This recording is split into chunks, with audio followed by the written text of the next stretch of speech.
Nanawagan ng mabilis na aksyon si Senator Bam Aquino sa Kongreso at sa Ehekutibo na agad ipasa ang Citizens Access and Disclosure of Expenditure for National Accountability o CADENA Act upang tiyakin ang pananagutan sa flood control at public infrastructure spending.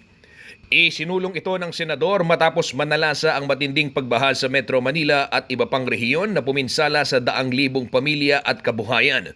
Sa kanyang privilege at parliamentary inquiry sa Senado nitong Martes, August 11, ipinaalala ni Aquino sa pamahalaan na bagamat mahalaga ang emergency relief, mas kailangan ng pangmatagalang reforma sa sistema para tapusin ang paulit-ulit na krisis sa baha at maputol ang korupsyon sa public works. Nakita ho natin na daang-daang libong pamilya yung naperwisyo at meron na rin pong mga namatay. Hinding-hindi makakalimutan ng taong bayan ang issue ng flood control dahil kada taon nagkakaroon po ng pagbaha dito po sa ating bansa.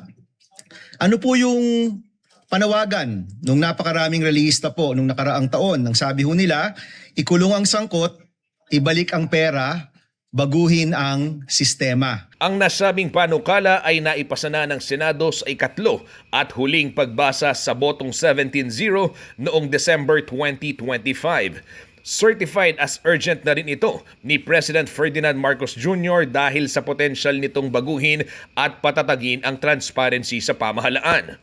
Lahat po tayo dito nagkaisa upang ipasa ang isang panukala na siyang pwedeng maging napakalakas na sandata laban po sa korupsyon. Alam ho natin na kapag napasa po yung kadena, lahat ng mga sikreto mailalantad na po. Lahat ng mga kontrata mailalantad na po. Lahat ng pinupuntahan ng pera ng bayan mailalantad na po. Kaya ho nung sinulong ho natin to, lahat ho tayo nagsaya. And we congratulated each other for doing a reform which is so bold, so revolutionary na pwede po talaga itong maging hakbang laban sa korupsyon sa ating bansa. Ang CADENA Act ay sama-samang binuo at dinisenyo ng higit 250 civil society organizations at government experts upang bantayan ang kaban ng bayan gamit ang blockchain technology. Sa pamamagitan nito, magiging madali na umano ang pag-track sa bawat piso ng buwis ng mamamayan.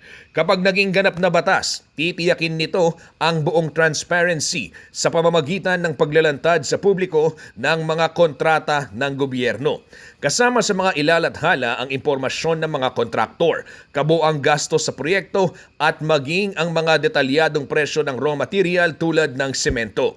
Gayunpaman, nananatiling nakatenga ang panukala sa nakalipas na 7 buwan kahit mabilis itong nakalagpas sa Senado. Kaya ang hinihiling ko po sana, Mr. President, makita ho natin yung ating pagsasama-sama at pagtutulungan upang mapasa ito na makita ho sana natin doon rin po sa Kongreso na kung saan ito po'y naghihintay pa rin.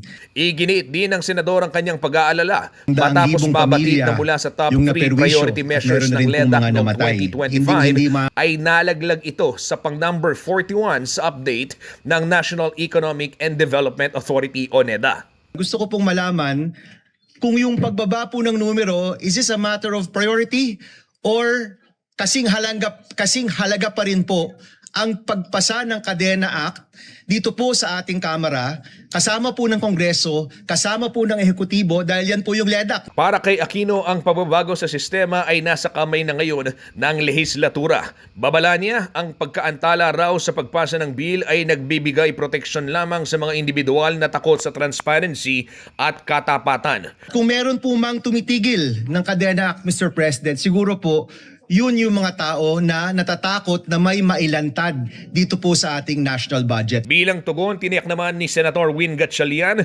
na nakipag-usap na ang pamunuan ng Senado sa Speaker of the House upang isulong ang mabilis na pagpasa ng CADENA Act. Huwag na ho nating hintayin ang isa pang matinding pagbaha sa ating bansa bago po mapasa ang napakahalagang panukalang ito. Justin Dizon, CLTV 36 News.